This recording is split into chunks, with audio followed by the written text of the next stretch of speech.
आज Doubtnut app download करें। Doubtnut पर अपने सभी गणित, रसायन विज्ञान, भौतिक विज्ञान और जीव विज्ञान के डाउट्स का करो सफाया। बस प्रश्न की फोटो खींचो, एक ही प्रश्न को क्रॉप करो और तुरंत वीडियो सोल्यूशन पाओ। अभी डाउनलोड करें। प्रश्न में हमें दिया हुआ है कि दो धातु की प्लेटें हैं जिनकी मोटाई क्रमशः L1 तथा L2 है। उनकी ऊष्मा चालकता भी उसी क्रम में K1 तथा K2 से प्रेषित होती हैं। परस्पर यदि वह सटाकर रखी गई है, अर्थात उनकी मोटाइयां जो हैं मोटाइयों के परस्पर लंबवत वो एक दूसरे से चिपकी हुई हैं। दोनों प्लेटों के अनुप्रस्थ काट क्षेत्रफल समान है, हमें वह दिया गया है। हमें सिद्ध करना है कि संयुक्त प्लेट की ऊष्मा चालकता जिसे हम K से यदि प्रेषित करते हैं तो उसका मान उनकी लंबाइयों के योग और नीचे L1 अनुपात K1 तथा L2 अनुपात K2 के योग के बराबर है। अब इसे हम कैसे सिद्ध करें? हम सबसे पहले धातु के लिए दो धातु की प्लेटें, यदि हमने पहला प्लेट कुछ इस तरह बनाया हुआ है, उसी के साथ हम दूसरा प्लेट बनाते हैं उसी रूप में। तब हमने यह दूसरा प्लेट यहाँ पर रखाया हुआ है। चूंकि कहा गया है कि इनकी लंबाइयाँ कुछ अलग अलग हैं, इनकी लंबाइयों को हम प्रदर्शित कर देते हैं। किस प्रकार से? यहाँ पर इनके मान इस स्थिति पर लंबाई पहले के लिए, पहले प्लेट और दूसरी प्लेट के अंतर्गत हमने बात करी है, तब इसका मान L1 से प्रेषित करते हैं और इसके मान को L2 से हम प्रेषित करते हैं जैसा प्रश्न में दिया हुआ है। क्रमशः उनके ऊष्मी चालकता मान K1 तथा K2 हमें दिए हुए हैं। अब दोनों एक दूसरे से सटाकर रखी हुई हैं, अर्थात यह स्थितियां उसे सटाकर रखी गई हैं। अब इसे हम क्या बोलेंगे? उभयनिष्ठ पृष्ठ। उभयनिष्ठ पृष्ठ के अंतर्गत ऐसा पृष्ठ जो दोनों के लिए समान हो। तब हम यदि बात करें, अनुप्रस्थ काट क्षेत्रफल जो हमें दिया हुआ है दोनों का समान है। यहाँ पर हमने अनुप्रस्थ काट क्षेत्रफल के लिए इतने हिस्से को बना लिया A, जो दोनों के लिए समान है। अब हम इनके नियत स्थिति पर नियत ताप को इनके विभिन्न सिरों पर देखते हैं। पहले यदि प्लेट हमने इसे एक मान रखा है और इसे हमने धातु प्लेट दूसरा मान रखा है, तो धातु एक की प्लेट के शुरू पर तापमान का मान θ1 से यदि हम प्रेषित करते हैं और इसी स्थिति पर K2 प्लेट पर तापमान का मान θ2 से प्रेषित करते हैं, जहां हमने एक आवश्यकता ले ली है कि θ1 का जो मान है वो θ2 से अधिक है। अब इस प्रकार चूंकि तापमान का मान पहले से यहाँ कम हो रहा है, यहाँ एक निश्चित तापमान आएगा उभयनिष्ठ पृष्ठ पर जिसे हम थीटा से प्रेषित करेंगे। चूंकि तापमान में अंतर के कारण ऊष्मा का प्रवाह का दर कहाँ से कहाँ होगा? ऊष्मा का प्रवाह का दर धातु प्लेट 1 से धातु प्लेट 2 के बीच होगा। अब ऊष्मा प्रवाह की दर कब समान होती है? हम जानते हैं ऊष्मा प्रवाह दर। ऊष्मा प्रवाह दर क्या बोलते हैं? उसे किससे प्रदर्शित करते हैं? उसे प्रदर्शित किया जाता है ऊष्मा के मान और निश्चित समय के मान का, अर्थात एक निश्चित समय में ऊष्मा की कितनी मात्रा एक स्थान से दूसरे स्थान प्रवाहित होती है। अब इसे ही हम किस प्रकार माने? नियत तापीय दशा। नियत तापीय दशा हम कैसे कहते हैं? इसे हम बोलते हैं स्थायी दशा। स्थायी दशा अर्थात तापमान को हम एक स्थान पर यहाँ पर θ1 से रूप में नियमित रूप से बटा हुआ माने हैं और यहाँ पर तापमान θ2 को नियमित रूप से यहाँ पर बटा हुआ माने हैं। स्थायी दशा के अंतर्गत ऊष्मा प्रवाह की दर यदि हम इस पूरे प्लेट पर देखें तब उसका मान क्या होगा? उसका मान समान होगा। उसका मान समान होगा तो हम इन्हें किन स्थिति पर लिखें? ऊष्मा प्रवाह की दर दोनों के लिए यदि समान है तो ऊष्मा प्रवाह की दर को Q अनुपात T से लिखते हैं। जैसे यदि हम पहले प्लेट के लिए बात करें तो इसका मान K1 A θ1 से θ2 थीटा माफ कीजिएगा, और यहाँ पर उनकी लंबाइयाँ क्रमशः L1 दी हुई हैं। इसी प्रकार इसका मान दूसरे धातु की प्लेट पर जाने वाली ऊष्मा प्रवाह की दर के बराबर होगा, जिसका मान होगा थीटा इन θ2, और इस प्रकार से इसे हम L2 से प्रेषित करेंगे। यह हमें एक सूत्र मिला जिसे हम समीकरण 1 नाम दे सकते हैं। समीकरण 1 हमने इसे नाम दे दिया है। अब यदि समीकरण 1 से ही ऊष्मा प्रवाह की दर को यदि हमने बराबर किया, जैसे K1 A θ1 ऋण थीटा, और यहाँ पर हमने मान रखा है L1 का, बराबर किया K2 A थीटा ऋण θ2 और यहाँ पर L2 से व्यक्त किया। A और A के मान कटेंगे और हमें अंतिम रूप से क्या मान मिलेगा? K1 θ1 ऋण K1 थीटा। अब इस पर गुणा होगा, यहाँ पर हमने सीधे पक्षांतरित कर दिया है L2 से, और यहाँ पर मान होगा K2 थीटा ऋण, हम ब्रैकेट में लेते हैं इसे, K2 θ2 और यहाँ पर L1। सभी मानों को रखें, हमारे पास क्या मान आएगा? K1 θ1 L2 ऋण K1 थीटा L2, और यहाँ पर क्या मान आएगा? K2 थीटा L1 ऋण K2 थीटा 2 L1 से प्रस्तुत होता है। अब यदि हमें यहाँ केवल थीटा के मान को उभयनिष्ठ के रूप में लेना है, तब हम क्या करते हैं, इन सभी मानों को एक तरफ ले चलते हैं। K2 L1 थीटा धन K1 L2 थीटा के रूप में इसे लिखते हैं। अब यहाँ पर क्या मान बचा, K1 थीटा 1 L2 और यहाँ पर इसे जोड़ने के पश्चात K2 थीटा 2 L1।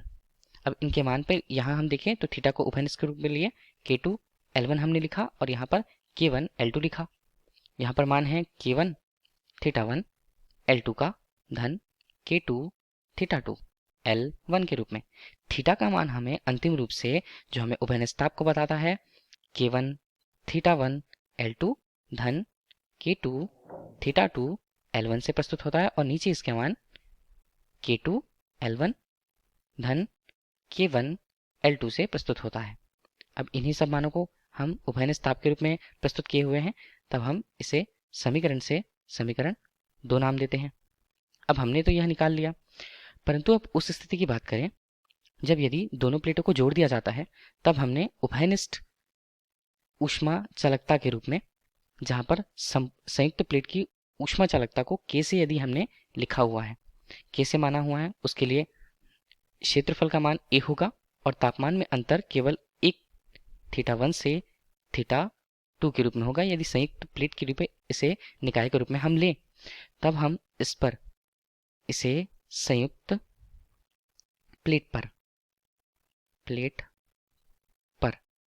ऊष्मा प्रवाह की दर निकालना चाहें। ऊष्मा प्रवाह दर क्या होगा इसका मान, इसे हम यदि Q ऊष्मा प्रवाह की दर के रूप में विस्तृत करें, तब इसका मान होगा K A थीटा 1 से थीटा 2 के बीच में तापमान में परिवर्तन, और पूर्ण लंबाई इसकी कितनी होगी, L1 और L2 को मिला करके। इसका मान L1 धन L2 को मिलाने के पश्चात मिलता है। इसे भी मूल रूप से लिखें, तब हम इसे समीकरण 3 नाम दे सकते हैं। हमने समीकरण 1, 2 और 3 इस प्रकार लिया हुआ है। अब हम अंतिम रूप से समीकरण 3 जो हमें प्राप्त हुआ है, ऊष्मा प्रवाह की दर, और हमने प्रत्येक प्लेट के लिए ऊष्मा प्रवाह की दर निकाली थी, उससे उसकी तुलना करते हैं। अर्थात समीकरण 1 और समीकरण 3 की तुलना किस प्रकार से करें, Q अनुपात T के मान से। Q अनुपात T के मान यदि हम इसके ही पहले लिखते हैं कि A थीटा 1 ऋण थीटा 2 अनुपात L1 धन L2 से प्रस्तुत होता है मान। इसी प्रकार यहाँ पर क्या मान आएगा, K1 A थीटा 1 ऋण थीटा अनुपात L1 से। हमने प्लेट 1 के लिए यहाँ पर लिया हुआ है इसे। अब मानों को यदि रखते हैं, हमारे पास क्या क्या मान आएंगे, यहाँ पर K A थीटा 1 ऋण थीटा 2, A के मान तो वैसे कट जाने हैं, यहाँ पर L1 धन L2 का मान आता है। इसी प्रकार यहाँ पर K1 A और L1 को हमने अलग लिया, थीटा 1 यहाँ पर लिखा ऋण के रूप में, थीटा समीकरण 3 से, माफ कीजिएगा समीकरण 2 से हम इसका मान रखते हैं K1 थीटा 1 L2 धन K2 थीटा 2 L1, और यहाँ अनुपात पे इसका मान K2 L1 धन K1 L2 से लिखते हैं, और यहाँ पर हमने ब्रैकेट लगा दिया वापस से। अब इन्हीं को हल करते हैं। हल करने पे क्या होगा, हम केवल यहाँ के मान को हल करते हैं। यहाँ पर A और A के मान को यदि हम काट दें, तब हमारे पास K1 और यहाँ पर L1 का मान आता है, और यहाँ पर थीटा 1 को गुणा किया गया, यहाँ पर K2 L1 धन K1 L2 से, माइनस के रूप में यहाँ पर आया मान K1 थीटा 1 L2 ऋण K2 थीटा 2 L1 के रूप में। और नीचे हमारे पास क्या मान है, नीचे हमारे पास मान है K2 L1 धन K1 L2 का।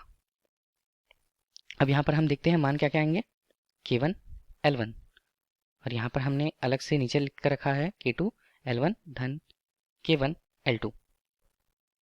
मानों को हल करें, तब हमारे पास थीटा 1 K2 L1 धन थीटा 1 K1 L1 ऋण यहाँ पर K1 थीटा 1 L2 ऋण K2 थीटा 2 L1 से रूप में प्रस्तुत होगा। कुछ मान यहाँ पर कटेंगे क्या, यहाँ पर हम देख रहे हैं कि थीटा 1, यहाँ पर हम देख रहे हैं theta 1 K1 L2, theta 1 K1 L2 के मान दोनों समान हैं, कट जाएंगे। इसका मान आएगा K1 नीचे L1, इधर आएगा K2 L1 धन K1 L2 और ऊपर मान क्या क्या पहुंचेंगे हमारे पास, इसका मान होगा θ1 K2 L1 ऋण K2 θ2 L1 के रूप में। हमें क्या क्या मान दिख रहे हैं यहाँ पर हमने K1 लिया, उभयनिष्ठ निकाला K2 को और साथ में निकाला L1 को। उभयनिष्ठ में नीचे भी L1 L1 L1 के मान कटेंगे, नीचे हमें प्रस्तुत होता है K2 L1 तथा K1 L2 के रूप में और ऊपर यहाँ पर मान बचा है θ1 ऋण θ2 के रूप में हमें यह मान प्राप्त हुआ है। आगे इन मानों को रखते हैं K1 K2 अनुपात यहाँ पर आएगा K2 L1 धन K1 L2 के रूप में इसके मान। अब यहाँ पर आगे देखें, यहाँ पर आएगा θ1 ऋण θ2। यहाँ पर क्या मान आए थे हमारे पास K θ1 ऋण θ2 और यहाँ पर प्रस्तुत मान हमारे पास पहले से L1 धन L2 मौजूद था। कौन कौन से मान कटेंगे, θ1 ऋण θ2 के दोनों के मान कटेंगे। इसके पश्चात हमें उभयनिष्ठ तुल्यांक ऊष्मा चालकता का तुल्यांक का मान K1 K2 और यहाँ पे L1 धन L2 और नीचे इसका मान हमें K2 L1 धन K1 L2 के रूप में प्राप्त होगा। इसे अब आगे हल करें हम, तब हमें दिखता है कि K का मान K1 K2 का हमने L1 धन L2 के रूप में बाहर लिया है और यदि इसे नीचे हम भाग कर देते हैं K2 L1 का K1 K2 से, प्रस्तुतः इसका मान भी K1 L2 का K1 K2 से।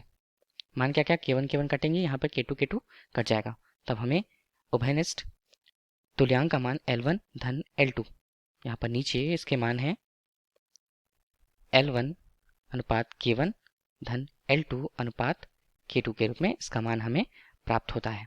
यही ऊष्मा उभयनिष्ठ ऊष्मा चालकता के लिए संयुक्त रूप से यदि हम उस प्लेट की बात करें, तब संयुक्त प्लेट पर उसके ऊष्मा चालकता का मान है। यही हमें सिद्ध करना था। धन्यवाद। कक्षा 6वीं से 12वीं से लेकर नीट IIT JEE वो एडवांस के लेवल तक 1 करोड़ से ज्यादा छात्रों का भरोसा। आज ही डाउनलोड करें डाउटनेट ऐप या व्हाट्सएप करें अपने सारे डाउट्स 8400 400 400 पर।